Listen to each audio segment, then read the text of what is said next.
Yo, what's going on YouTube? Today is a really big day for me. I am sitting inside my Subaru right now. I'm gonna go ahead and go to O'Reilly's to pick up some stuff to prepare for this video. But what's gonna happen is I'm gonna rear wheel drive swap my WRX. Today's the day. I know I'm not gonna get a lot of support for this, but I don't mind because this is something I've been wanting to do to my WRX for quite some time now. To me, this car is a beautiful car, and I believe that it deserves a chance to be in a moving car show. You actually don't get to see that ever. So I want to be the guy to do it, and to do it right, absolutely. So let's fucking get this shit going, guys. I know you guys are gonna have a couple questions as far as this whole swap goes, and I do want to answer all those questions as far as, like, you know, the diff and, you know, angle mods and whatnot, and those are gonna be saved for later because I know that me rear wheel drive swapping this car is gonna, you know, lead up to those questions. But there is one question that I can answer, and that is, am I gonna stay bagged or am I gonna go back to coilovers? And this question has been brought up before, and most of you guys may know it already. I am going back to static. I can't tell you what brand coilover I'm going with yet, but I can tell you that I got sponsored by a company. I will be debuting a brand new coilover that has not been on the market yet, so I'm super stoked for that. And these coils are being custom made for my car. You guys will see in the next few videos what coilover brand that is and how they look like, because I will tell you right now, they look super fucking nice, and I'm super excited to be slapping these coilovers on this car. Alright guys, so the WRX is on jack stands and ready to be worked on. I still can't fucking believe, like, this is actually happening. This has kind of been like something I've only dreamt about when I was trying to look up to see like videos on YouTube of this car drifting. Like, I'm actually doing it. I'm actually gonna swap this car to rear wheel drive right now. It's kind of unbelievable. The first thing I'd like to show you guys is this rear wheel drive conversion spool that I picked up about like a month ago. This is how it looks like. This is the device that's going to be replacing my center differential. A lot of guys that rear wheel drive swap their Subarus, like the older ones between like 2007 to early 90s or late 90s, they like to weld their diffs, but there is a more reliable alternative, which is called a rear wheel drive conversion spool. The brand that I picked up is called Chip Torque Australia.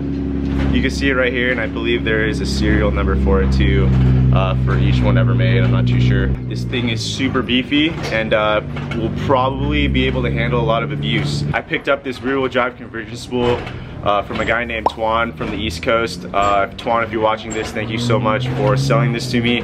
I know a lot of people have been hitting him up for this spool, and he decided to sell it to me first. And also, he went ahead and pressed a factory bearing on this spool for me, so it's gonna make my installation a whole lot easier. So I'm super excited. I'm hoping it fits because I did research. Not a lot of guys are rear wheel drive swapping this car, only like the earlier models. So I'm hoping this spool fits. Like, I'm praying to God, like if it doesn't, I'd probably be really bummed. Check it out, guys. All the work I have to do just to get to the back of the transmission. I need to take the downpipe off, but in order for me to fully take the downpipe off, I have to take the intercooler off. That's just how the process is, but I'm getting there. There's my downpipe. I'm literally one bolt away, and this thing right here is sort of seized up, so I might need a new one, but we'll see. So here is the back of the transmission, also where the center differential is kept.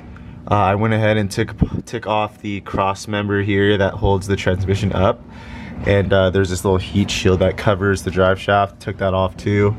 The exhaust was in the way, so obviously took the whole downpipe in the exhaust, which you guys can see right over there. Now what I'm gonna do is remove the drive shaft by removing the carrier bearing and these 4 bolts that hold the rear diff to the drive shaft. Contacts were irritating the fuck out of me. I had to swap over to glasses, but here's something that I can tell you guys that a lot of you guys may not know.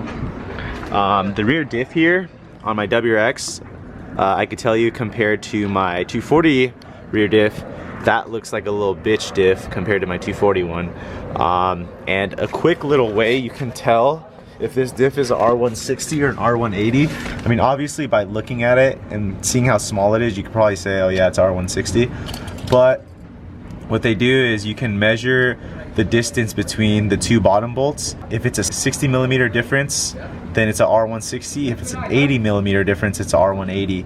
And here we're looking at like 2 1/4 times 25mm each inch is about 60mm. So this is the weaker diff, unfortunately, and I can already look at my axles. My axles aren't as beefy compared to my front ones.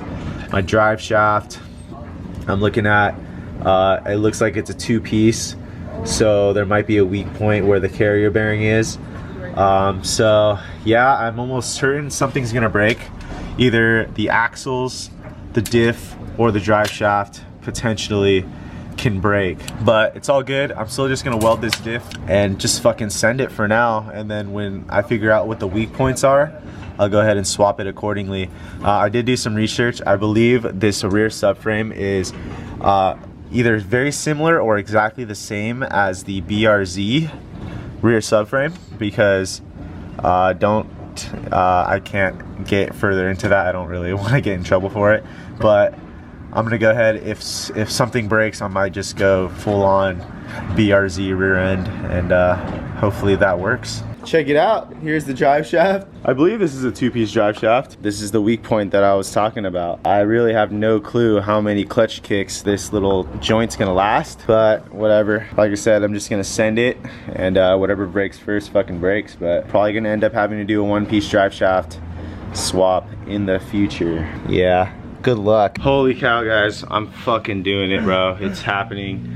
And this was a fucking bitch to do, but let me go ahead and show you guys what the hell I'm talking about. I went ahead and took off all the 14mm bolts that are holding the cover in. As you can see, I have some transmission fluid leaking here. I went ahead and disconnected this thing. I don't know what the hell it does, but it was basically connected to the cover here. Took that bracket off. And then here, I disconnected the shifter linkage in 2 different places. After you get everything disconnected here, you're gonna have to disconnect this linkage here to pull this guy off, so that you can actually take the cover off, because this linkage right here will get in the way. So what you're gonna need to do is, where this hole is right here, there's these 2 pins that hold that shifter linkage in place. There's an inner pin and an outer pin. So first you're gonna wanna knock the inner pin out, and then the outer pin. And in case you guys need to know what those 2 pins look like, they look like this. So this smaller guy right here, sits inside of this guy. So you gotta pop the smaller guy out first, and then pop the bigger guy out. So you're gonna need 2 different punch tools, or 2 different size things that you can take a hammer and then punch the inner guy out and then the outer guy. But now all there's left to do for me is to remove this cover, pull the center diff out, and put the spool in, and I'm good to go. I'm rear wheel drive. The moment of truth is about to happen. The center diff is about to come out, and I'm about to find out if the rear wheel drive convergence spool is gonna fit. But first, I'm gonna take a break because Randy's on his way back, and he has a challenge set up for all of us. Right, Kevin? Are you participating or not? Of course! Yeah, you're not gonna bitch out? That's alright, I'm glad. I'm not Christian, no. Oh, okay. He starts sweating like as if he's going to the gym. Yeah, no, I guarantee you he brought a spare change of shirt. See, I don't get sweaty, bro. I don't get sweaty, bro. Are you ready for this challenge, bro? no, dude, I'm warming up. Yeah, you warming up for it? You gotta prepare? Oh, this guy. That has nothing to do with, yo, that has nothing to do with your taste buds, so you know. I gotta stretch it out. Warm it up. Sucks dick. I don't know if you guys are ready. Well, you guys are probably ready to laugh your asses off at us, because I don't know if we're ready. Because this challenge is about to be scary. An ass kicker. Yeah, I'm pretty scared right now, honestly. Dick burner. Asshole burner. It is. Dude, ball shriveler. My butt didn't recover from Chipotle yet. Oh, really? No. Christine, are you participating or not? No. Yeah, smart. She's smart. She's smart. She's smart, dude. She's not participating. Yo, that challenge that Randy did was pretty fucking. That was tough. So here I have the center diff cover off. As you can see right here is the center diff. So I'm gonna go ahead and pull that out, and hopefully the rear wheel drive conversion spool will fit in its place. So here is a side-by-side comparison of the center differential and the spool. So I believe, as far as what it looks like, it should slip in this way, just like the center diff right here slips in this way. I did notice though that the bearing size that came with the spool and the bearing size that is on the center diff, they are different sizes. So I hope that doesn't lead to any problems, because I can already see how that might be a problem. But the splines and everything else seems to be okay. So if we flip it around, we can kind of see everything else is the same. Check it out, guys. She slipped in perfectly, and the bearing that the spool came with slipped in absolutely perfect. The bearing is seated perfectly inside, so there should be no play, and it should definitely help keep the spool carried in the, you know, proper position so that it doesn't wobble. Dude, I am so hyped on this. It looks so good inside the transmission. No play, seats really well. Big shout out to Twan for sending this over to me and actually hanging on to it for me. Big shout out to you, bro. Thank you. It fits amazing. If you see this video, I cannot wait to start hooning in this car. So don't forget, guys, when you guys are putting this cover back on, make sure you put a nice layer of RTV on there or something. Some people like to use paper gaskets. I'm gonna go ahead and use some RTV and call it a day. Yo, big shout out to Vu for getting me the fucking ultra black, also known as the right stuff. Thanks, bro. I bought that for my timing chain, so I got leftovers. Okay, for sure. Thank you, bro. Yeah, this shit's tough. You might have a hard time getting this off if you actually use this, but it's definitely an excellent gasket maker.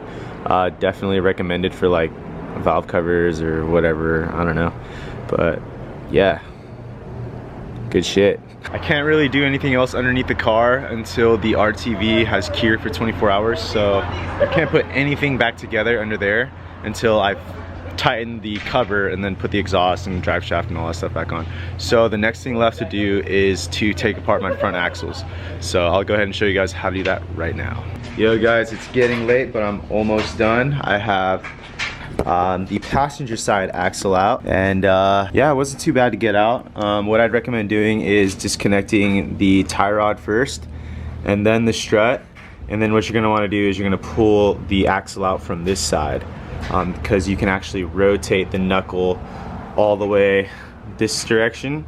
That way you can kind of like, you know, bend the CV and pull her out that way. But now what's next to do is to remove the boots, and I believe there's like a C-clamp or a C-ring in there that holds the shaft to the inner and outer axle stubs.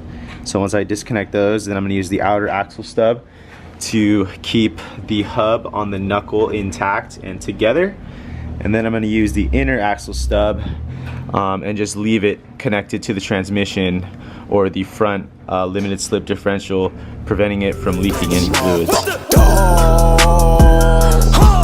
I be ballin' like a motherfucking pro. I be ballin' like my nigga Mo. So earlier it was a bit hard to see because of all the grease, but there's basically this retaining metal piece here that you can actually probably grab a plier and pull it out, but that's what's keeping these bearings inside of this boot section here. There you go, guys. It wasn't that difficult. Just get a plier, pull that guy out, and I'm sure this will slide out just like that. And now we're money. So this thing is filthy, covered in grease, and got a bunch of grease inside. I'm gonna go ahead and get it nice and clean and then pop her back into the transaxle. So I managed to get the outer axle stub out. My advice for you on this is you basically hammer it out. So on the inside of this CV here, you guys might not see it, but it's splined. So the axle just kind of slips out, and there's like an O-ring that kind of keeps it in, or like a metal O-ring. So yeah, just take a hammer, use kind of push the boot up against the CV, so that when you hammer it, you don't really damage this part, but it should pop out pretty easy. You probably wouldn't have to worry about it. But there it is. Now I just gotta connect this to the hub, connect the inner, slip that guy into the transmission, and I am rear-wheel drive. just so you guys can see, there is no axle in the front anymore. I'm not sure if you guys can see the inner axle stub right there, but there's that, and no axle. Rear wheel drive, baby, here we go. So although I have no idea what's gonna happen tomorrow as far as if my car's gonna run or not, I'm still super stoked on this car being rear wheel drive. I just can't wait to just hoon in it rear wheel drive and just like get it just drifting sideways in style. I've always wanted to see this car sideways, so dude, tomorrow's gonna be the first step in making that happen, and I'm so excited, and I hope you guys support it.